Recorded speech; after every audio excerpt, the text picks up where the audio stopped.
What are we talking about today?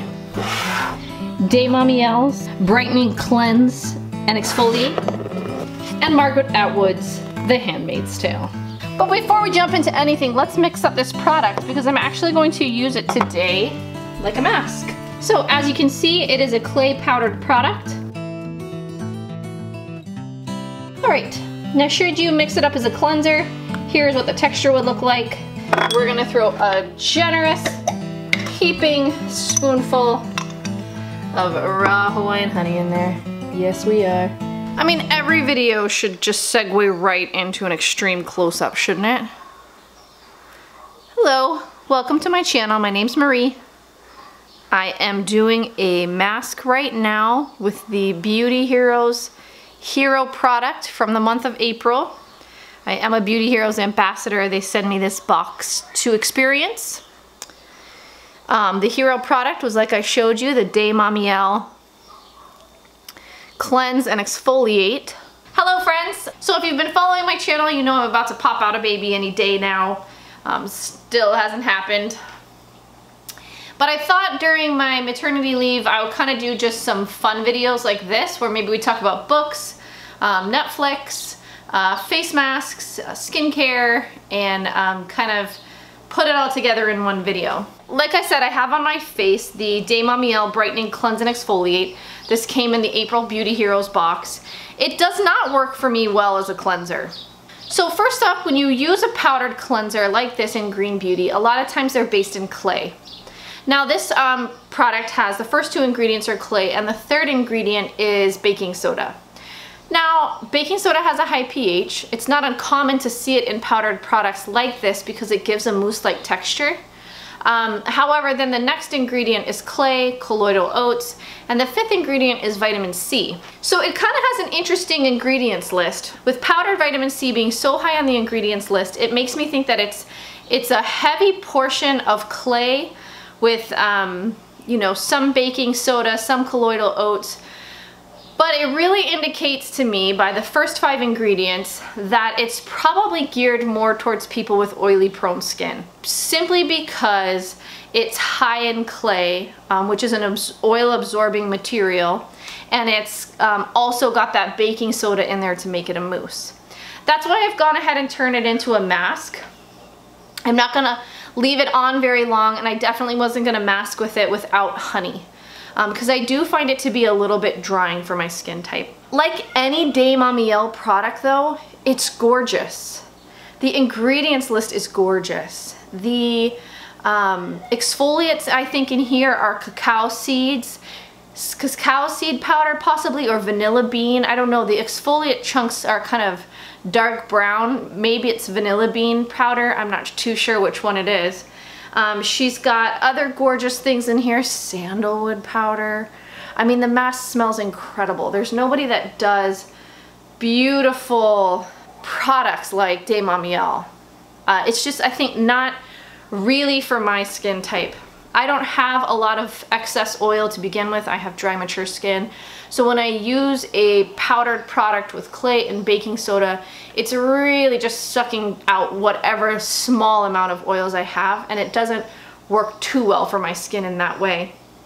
Of course, I'm going to continue to use it as like a honey-based mask because the sandalwood powder, the vitamin C, the beautiful clays, those are all good things for the skin. And then what I'll do is I just won't leave it on very long. I'll use it probably more towards the summertime, 5 to 7 minutes. It does also have buttermilk in here, so it's got a little bit of lactic acid, as well as that vitamin C. So like I said, I won't leave it on for a long time, just kind of like a flash mask. Especially on the days where I've been sweating a lot or just greasy from summertime. So that's that. Whew, this video has been a little bit hard to film. The children have been screaming outside, they're playing. Neighbors have been watering their lawns with what sounds like a waterfall. My washing machine is going on the brink. So I haven't made a lot of time for reading in the last 2 years. However, I really wanted to get back into doing that. And so I dug out this stack of books that I have, especially as I go into maternity leave, and I'm gonna have a lot of time where I'm maybe sitting and nursing the baby. I don't want to turn to Instagram. I don't want to turn to TV. I want to read because I feel like my mind needs me to read. So I pulled this book out of my stack because the 3rd season of the Hulu series is about to come out. And also because a lot of things going on in our political climate have been making me think about this series, about this book, about sort of the events that occur in this book. And so basically, if you're not familiar, it centers around a central character named June. Basically, America has fallen to a extremely extreme religious group who's controlling everything. So her job is to be a handmaid, which is somebody that carries children for other women. It's sort of like something that used to happen in the Old Testament in the Bible. I wanted to talk about this quote from what I thought was from the series, but it actually ends up coming from the book. And it says, this is June, the lead character. I feel like the word shatter. Nothing changes instantaneously.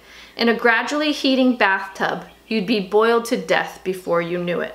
That quote to me is really interesting, and it's kind of why I wanted to pick up the book and compare the book to the series, was because, you know, in this book slash series, all these people's freedoms have been taken away. And kind of what you find out more and more as the series goes along is how it happened so gradually. Like, and it just felt so relevant to read that book right now with everything that's going on in the news, like everything that's happening in Venezuela.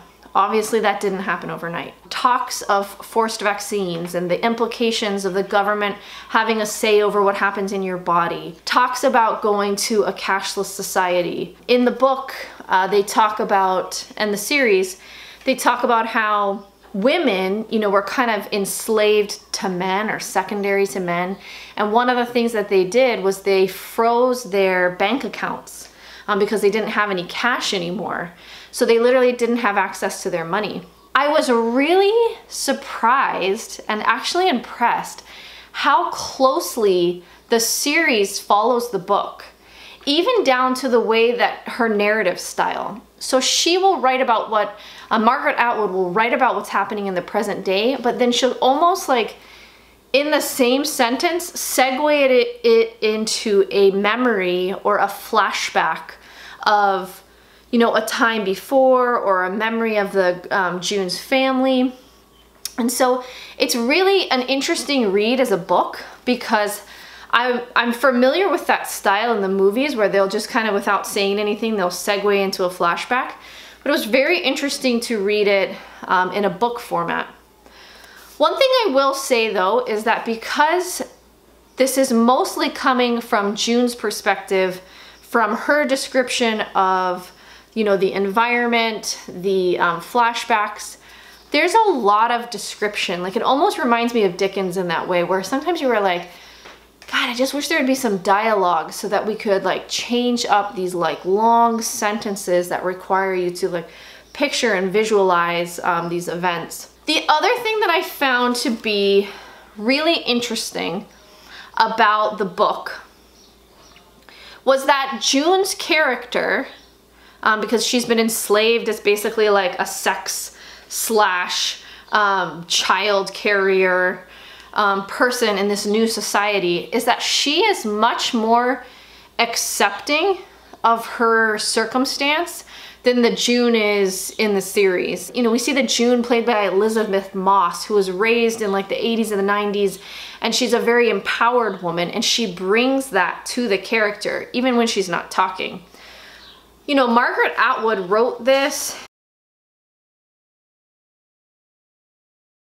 You know, her perspective on women, or the way a woman behaves, she was much more accepting of her circumstances to some degree than the June that we see in the series. So that was also an interesting dichotomy, is that of course I identified with the June in the series rather than the June in the book, because the June in the book, I'm like, God, she's not even fighting at all. She's just so like wrapped up in her, you know, creating these little dramas for herself, where it's like the June that we see in the series.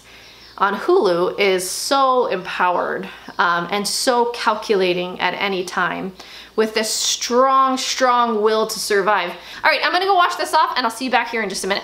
Okay, so post-mask, my skin is definitely feeling like it got a deep cleanse. Obviously, the short masking time and the addition of the honey allows my skin to keep a lot of the moisture and keeps the clay from really pulling too much from my skin. So I'm gonna follow up with a little toner and a little of my precious gold serum I've been making. So if you got the Beauty Heroes box and you have dry, mature skin, I highly recommend it as a flash mask. It's a beautiful product and I almost think it's a better use of her beautiful ingredients to use it as a flash mask rather than just a cleanser that just immediately goes down the drain. But yeah, that's just me, and tell me if you've read The Handmaid's Tale or if you like it, and if I'm not here next week, it's because I've popped out a baby. Bye guys.